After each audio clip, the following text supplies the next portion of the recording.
those colors, could cause a lot of excitement and adventure. But it did. As a result, we'll see what happened because young Terry Lee tried to help his friend, Pat Ryan. The clue of the color pencil message led Terry to the small Chinese River village of Shindig.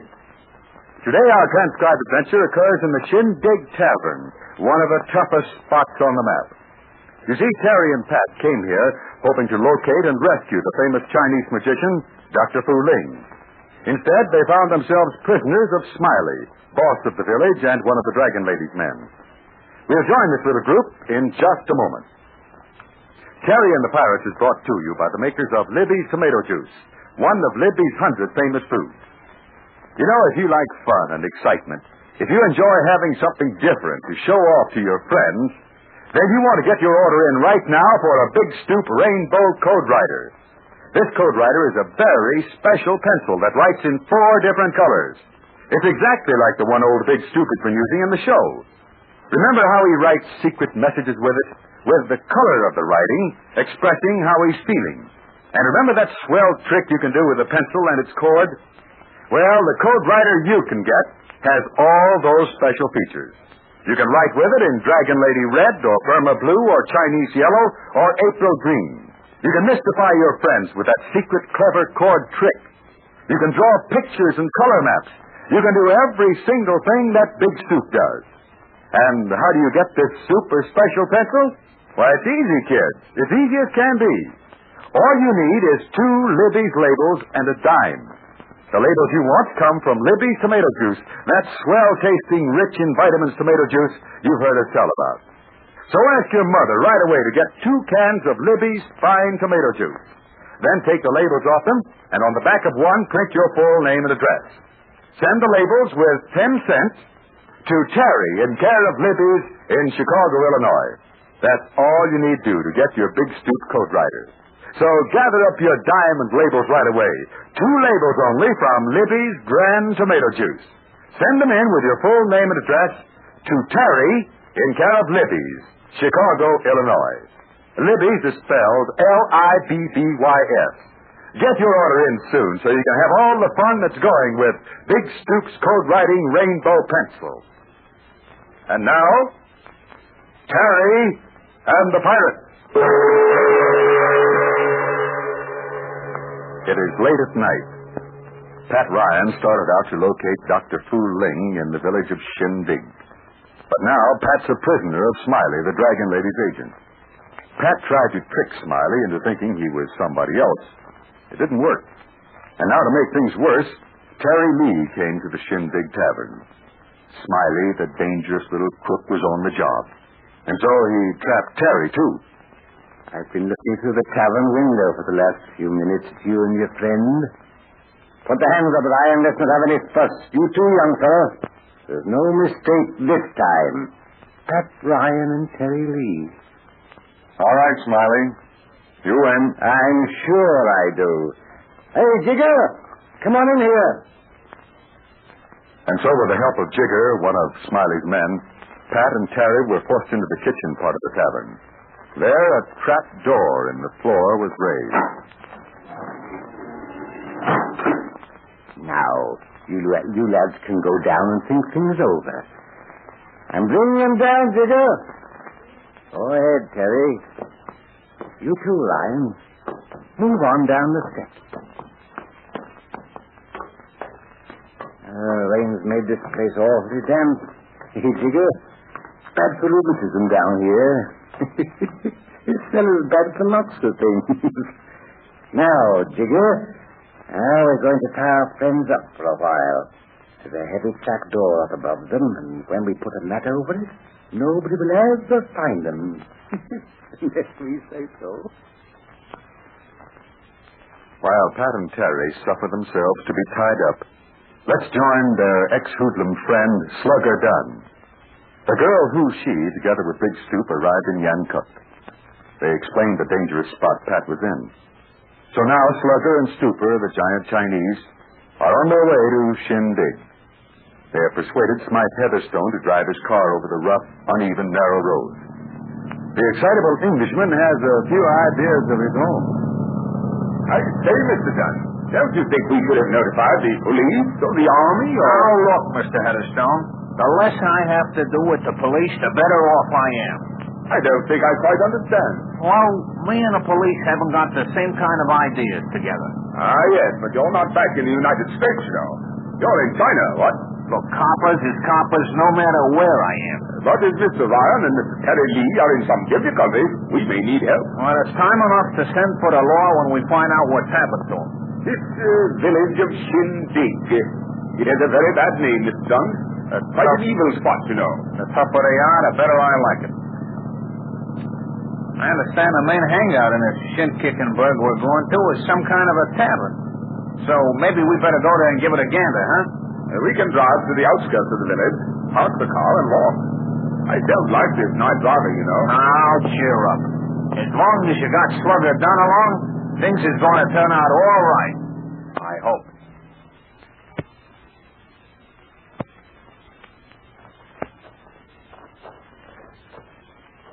Shindig Tavern, huh? Don't seem to be nobody around. This is a 9 o'clock town, if you ask me. Much too late, I fancy. And the tavern is all shut up for the night. Can you imagine closing a joint like this at any time? It's well past 3 o'clock in the morning, Mr. Dunn. So it's 3 a.m. All the better to snoop around, my lad. Now then, let's take a look through the side window of this joint. Very well. Come along, although this entire enterprise is not to my liking.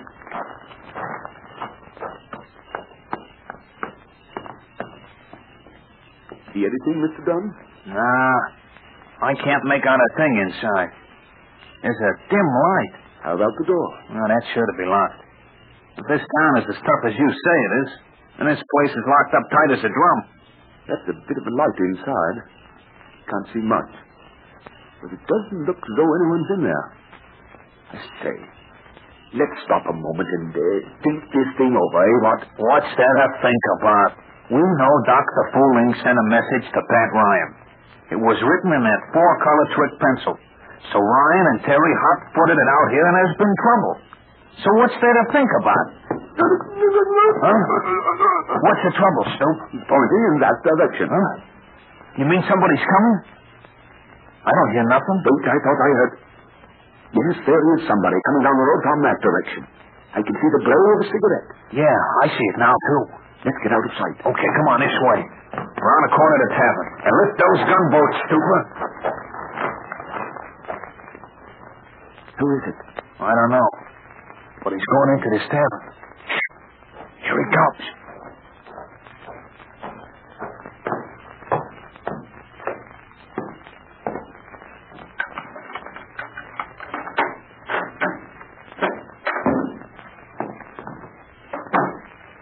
Now, who do you suppose that guy was? I don't like this business, Mr. Dunn. I call it snooping of the worst sort. Uh-huh. Let's step back on the porch again and take a good snoop. He's using a flashlight. Going into the back room. That must be the kitchen. Yeah, and there must be another window where we can get a better look. Maybe around in the back of the place, huh? Come on, Scooper, pick up your dogs. Let's go with as little noise as convenient.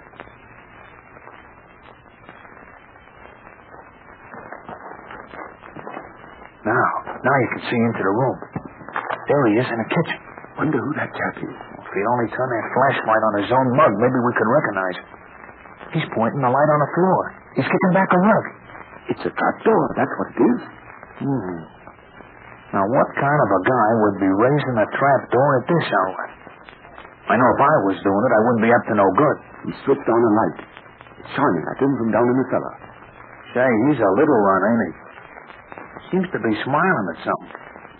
Now he's going down the steps. Say, do you think all this is any of our business, Mr. Dunn? I say. Now, look, partner. We know Pat Ryan and Terry are in this village someplace. Maybe this is where we'll find Dr. Fu Ling. Yeah, we may even run into the Dragon Lady. Only I hope not. True enough. But we're practically single-handed. We're not single-handed. You got a gun and so have I. And we got Big Stoop with us, too. As for me, well, I'm going to find out what's cooking down in that cellar. But can we get inside the tavern without being heard? We can if we leave Big Stoop outside. You hear that, Stoop? You wait here and don't make no noise, see? Come on, Mr. Smythe Featherstone. We both got guns and that front door ain't locked. Not now, it ain't. Very well, then. Lead the way, but I say, do let's be quiet. It's open. Come on in. You know, when it comes to breaking in places and not making no noise, I get the gold star, see? And you just wait here in the dark. I'll mosey into that back room and take a look down into that cellar. You keep watch up here, see? Ryan, I've taken your head off because I have news for you and your friend Terry, too. That's all we can teach you not to go fooling around with things that don't concern you. Well, before you start talking, I think Terry and I could do with a drink of water. I'm bound and gagged here for over 2 hours. He'll take care of that later. Right now, I want you to know that Dr. Fooling is no longer in Shindig, so you can forget him. You can forget the idea of the messages written in four-color pencils. Forget no more of them. And what about Terry and me? Ah, yes. Well, I'll get orders about you men later on. And I've got orders now. Reach, brother, quick. Not for a run. It ain't a healthy kind of exercise. Say, I never felt so much at home in my life. Slugger, how'd you find us? How did you Howdy, know? Mr. Ryan. Hello, Terry. What's this rabbit's name? He's called Smiley. Well, Smiley. I know it ain't nice to drop in on people uninvited, but my social training is limited, see? Now then, back over against the wall. Away from everything. That's right. Now, I'll just step in and borrow your little widowmaker. So you won't shoot yourself with it, see? Boy, this gun of yours is as big as you are. Who are you, and what? Me? I am a victim of my own conscience. Yep. I kept worrying about Ryan and Terry, so I just had to come here. But Slugger, how did you know? Who she tell you about me? I talked to her back in Yancook, but you know how women are. I didn't learn nothing. Now, Smiley, keep looking at that wall. I'll get these cords off your wrist, Mr. Ryan, and then maybe you can... Yeah. I can manage with my ankles. I'll get that gag out of Terry's mouth. Lucky I decided to come and visit this home-like little tavern, huh? What's all this going to get you? It's going to get me out of here with my friends, chum. As soon as I untie these granny knots on these lads... Yes, Smiley, and not only that, but you're going to tell me where Dr. Fooling is. Don't be too sure. A lot of things are going to happen before you get clear of this place. Well, that's right. A lot of things can happen as long as our friends hang around this river town trying to locate Dr. Fooling. One of those surprising, adventurous things are going to happen tomorrow. And I'll tell you what I mean in just a moment. You know, kids, I've been urging you to send at once for your big stoop code writer. And here's the reason. This wonderful offer closes at midnight, April 25th. Now, April 25th is Saturday, this coming Saturday. So you can see you haven't much time. That's why I urge you to ask your mother to get 2 cans of Libby's fine tomato juice. You'll need 2 labels from that grand juice to send in for your code-writing rainbow pencil. Just 2 labels from Libby's tomato juice and 10 cents. That's all you need to get the most amazing, sensationally different pencil you ever saw. A pencil that writes in 4 different colors. A wonder pencil with a special secret trick. So get those 2 Libby's tomato juice labels right away. Mail them with a dime and your full name and address to Terry in care of Libby's, Chicago, Illinois. Believe me, you'll be sorry if you don't get a big stoop rainbow code writer. And the offer's almost over. So send at once to Terry in care of Libby's, Chicago, Illinois.